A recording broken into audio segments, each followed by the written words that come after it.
ফেলে আসা শৈশব আমায় পিছু ডাকে বারবার। ফিরতে যদি পারতাম বেশ হতো আর একবার।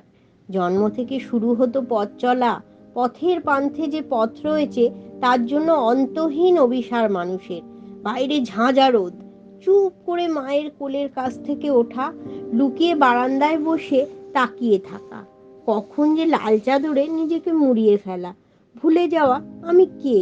স্বপ্নে ঘোড়ার পিঠে রাজপুত্র সাজা, খাটের তলাটা আমার কাছে একমাত্র রহস্যের স্থান। গুটি মোড়ে বসে কি যেন খুঁজতাম, গ্রামের বাড়ির সেই নীল আকাশখানা, বাউল দাদার সেই মন ভোলানো গান আজও শৈশবকে মনে করায়। ঠাকুমার মুখে রূপকথার গল্প, নিজেকে সেই চরিত্রে সাজানোর স্বপ্ন আজ আর নেই। বড় হয়েছি যেই, যান্ত্রিক ঘড়ির কাঁটায় বাধা পড়ল জীবন। চাঁদ মামার শ্লোক বলার মাধুর্য, ব্যঙ্গমা ব্যঙ্গমীর গল্প হারিয়ে গেল তক্ষুনি। রামায়ণের গল্পে সীতা হলো ঐশ্বর্য আর রাম হলো অভিষেক।